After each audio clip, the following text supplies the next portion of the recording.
네, 안녕하세요. 책입니다. 이번 프레젠테이션은 지난번에 제가 그 고지문과 리스노프에 대해서 알아봤었는데 이번에는 GPL v2 라이선스에서의 완전한 소스 코드 공개 의무에 대해서 한번 말씀을 드리려고 합니다. 네, 우선 GPL v2에서 그 완전한 소스 코드 공개 의무에 대해서 우선은 이제 저희가 이제 GPL 2.0의 3조에서 볼 수 있는데요.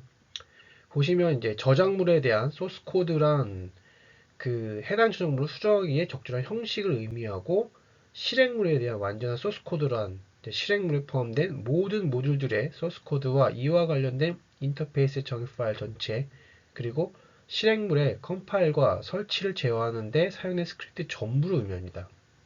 예를 들어서 C 언어 같은 경우에 완전한 소스 코드라는 것은 C 파일하고 .h로 되어 있는 헤더 파일, 그리고 컴파일과 설치를 하기 위한 스크립트 파일로 구성이 되어 있다고 볼 수 있습니다.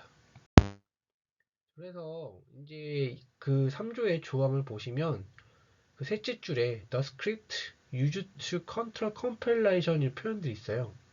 결국에 이제 무슨 얘기냐면 그 일반적으로 이제 컴파일 과정에서는 여러 개의 소스 코드의 컴파일이랑 링크랑 그 다음에 이제 그거를 통해서 이제 컴파일 과정이 생기는 거죠. 그리고 나서 이제 실행 가능한 코드들이 결국에 어떤 이제 스크립트 파일의 통제를 통해 가지고 그 프로그램을 이제 만드는 경우인데, 다만 이제 리눅스 커널 같은 경우는 그 컴파일 타임 컴프레션 파일이 포함이 될 수 있어요.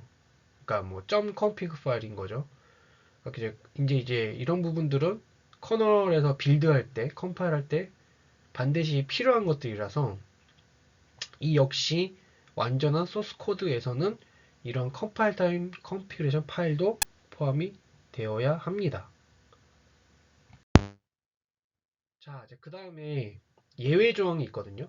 그러니까 이제 위에서 보시면 그러나 특별한 예외의 경우로서 실행물이 실행되는 운영체제 주요 부분, 뭐 컴파일러나 커널 등과 함께 소스 코드나 바이너리 형태로 일반적으로 배포되는 구성 요소들은 그 구성 요소 자체가 실행물에 수반되지 않는 한 배포되는 소스 코드에 포함되지 않아도 무방합니다 라고 나와 있는데요.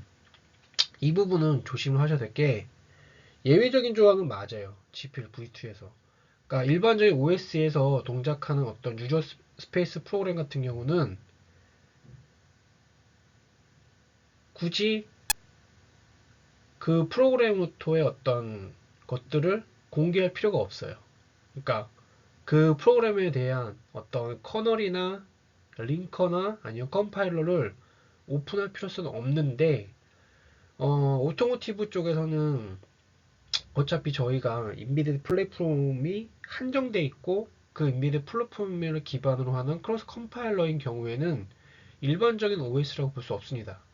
그래서 이런 경우들은 그 배포된 실행 가능한 파일들을 만들 때 정확한 컴파일러하고 툴체인이 반드시 공개가 되어야 됩니다. 이런 부분들은 반드시 주의를 해주셔야 되고요. 그리고 이 툴체인들이 만약에 상업용 버전이라 그 저희가 제공할 수 없는 경우에는 뭐 리드미 파일 같은 데서 이 상세한 툴체인 정보를 알려주어야 합니다. 이제 뭐 아시다시피 이런 컴파일러나 툴체인들은 거의 아마 지윤리의 GCC 컴파일을 많이 쓸 것 같은데요. 이 역시 GPL 라이선스이기 때문에 이 역시도 GPL의 라이선스를 준수해야 된다는 점은 반드시 명심을 하셔야 합니다. 자, 그러면 그리고 이제 다음 장에서 여기서 이제 말씀드릴 게 어떤 게 있냐면 어떤 버전의 소스 코드 공개해야 되느냐라는 얘기인데요. GPL 같은 경우는 만약에 인비드 제품용으로 10개의 서로 다른 버전의 펌웨어를 배포를 했습니다. 그리고 여기에 이 펌웨어 안에 GPL 라이선스가 포함이 되어 있으면 10개 다 공개를 해야 되는 게 맞습니다. 하나라도 있는 게 아니라 반드시 10개 다 모두 공개를 해야 된다는 내용인 거고요. 그리고 이제 네, 그러면은 그 공개한 이제 파일들이 어떻게 저희가 공개를 했어요. 이제 인터넷이나 아니면 뭐 기터브에다가 이런 게 그러면 어떻게 확인할 수 있느냐라는 내용인데 결국에 다른 사용자가 이 저희가 제공한 소스 코드를 다운로드 받아서 빌드가 되고 그 바이너리 파일이 나오면 문제가 없는 거죠. 근데 만약 빌드가 실패하거나 실행 파일 동작되지 않으면은 이거는 문제가 있는 것입니다. 이 레퍼런스는 그 GPL Violation ORG라고 해가지고 여기에서 있는 내용을 그냥 가져온 내용인 거고요. 마지막으로 이제 그러면 제가 뭐 배포하는 바이너리 정확한 해시와 일치대로 빌드할 수 있는 소스 코드를 제공해야 되느냐라는 질문들이 있는데요. GNU 이 프리소프트웨어 파운데이션 홈페이지에서는 굳이 이 정확한 해시 파일까지는 공개할 필요가 없다라고 나와 있습니다. 이런 부분이 나와 있기 때문에 예, 굳이 뭐 저희가 쓰는 해시 파일까지 공개할 필요는 예, 없다라고 보여집니다. 네, 이번 프레젠테이션에서는 GPL v2에서 도대체 어디까지 소스 코드를 완전한 소스 코드를 공개해야 되는지에 대해서 알아봤습니다. 의문사항이 있으시면 저한테 이메일 알려주시면 이메일 통해서 저한테 질문을 보내주시면 제가 아는 한도 내에서 답변을 보내드리도록 하겠습니다. 감사합니다.